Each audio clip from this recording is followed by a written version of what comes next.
Friends, welcome to my channel Shruti's corner. कॉलेजला असताना मी टिफिनला हमखास आठवड्यातनं एकदा तरी नेली जाणारी अशी ही मस्त भरली वांग्याची भाजी. तर माझ्या आईच्या हातच्या वांग्याची चव काही निराळीच होती.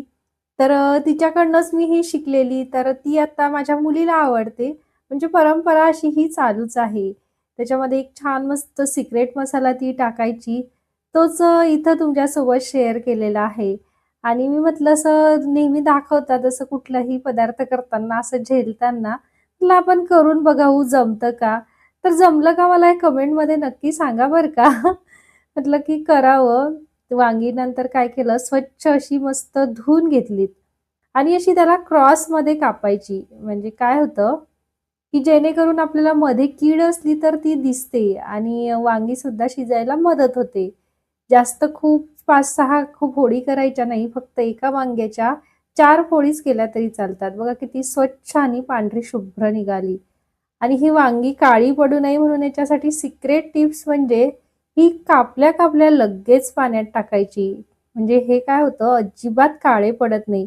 वाटल्यास अगदी चिमूटभर याच्यामध्ये मीठ टाकलं तरीही चालतं. आता हा सिक्रेट मसाला काय आहे? तर अर्धी वाटी भाजलेले शेंगदाण्याचे कूट आहे, पाव वाटी भाजलेले तिळाचे कूट आहे, 2 चमचे सुके खोबऱ्याचा खीस आहे, 4 ते 5 लसूणच्या पाकळ्या, लाल मिरची पूड, मीठ आणि 5 ते 6 थेंब लिंबाचा रस. हे मिक्सरला छान मस्त बारीक करून घेतले आणि नंतर थोडंसं तेल याला बाइंडिंग येण्यासाठी टाकायचं. तर हे असं मिश्रण होतं आणि हा मसाला नक्की करून बघा. खूप टेस्टी लागतो. त्याच्यामध्ये लिंबू रस आवर्जून टाका. तर अशा प्रकारे हा मस्त याच्यामध्ये दाबून-दाबून भरलेला आहे मसाला. तुम्ही बघितलं असेल, की मसाला अगदी साधा सोपा आहे. खूप तामझाम सुद्धा नाही, की काळा मसाला, गरम मसाला काहीच टाकलेलं नाही मी. अगदी साधा. तर अशी ही वांगी मस्त भरून झाली होती. कढईमध्ये तेल सुद्धा तापलं. त्यामध्ये जिरे, मोहरी टाकली आणि मस्त फुलू दिली. त्यानंतर अगदी हळूवार हाताने ही वांगी याच्यात टाकायची. अगदी जास्त घाई गडबड करायची नाही. नंतर मध्यम आचेवरती मस्त शिजू द्यायची. तर असे मध्ये-मध्ये त्याला आलटून-पालटून हे करायचं, नाहीतर एकाच बाजूने ते जळल्या जातात. अगदी हळूवार हाताने दुसऱ्या साईडने सुद्धा पलटवायची. मध्यम ते लो गॅसवरतीच आपल्याला ही वांगी शिजू द्यायची आहे. तर बघा किती छान झालेली आहे. मस्तच ना? तर बघा किती झटपट होतात, खूप तामझाम नाही आणि याची मी तुम्हाला एक आयडिया देते, की सकाळी-सकाळी घाई असते ना, तर रात्रीच हे कूट करून ठेवायचं.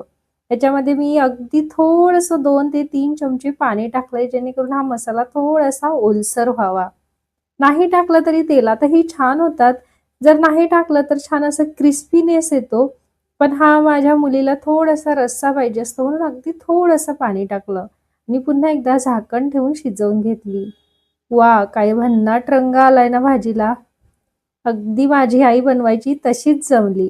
पण आईच्या हातची चव आपल्याला काय, आईच्या हातची चव ती आईच्याच हातची असते. तर अशी ही छान मस्त रेसिपी होती. याच्यासाठी एकच टिप्स फॉलो करायची, की वांगी कापल्या-कापल्या पाण्यात टाकायची, जेणेकरून ती काळी होत नाही आणि खूप जास्त जोरात हलवायची नाही शिजवताना, अगदी हलक्या हाताने हलवायची. तर अशी मस्त झटपट भाजी होती. तुम्हाला जर माझी व्हिडिओ हा आवडला असेल, तर एक कमेंट नक्की द्या. रेसिपी आवडल्यास लाईक करा, शेअर करा आणि मजेत रहा, खा प्या. धन्यवाद.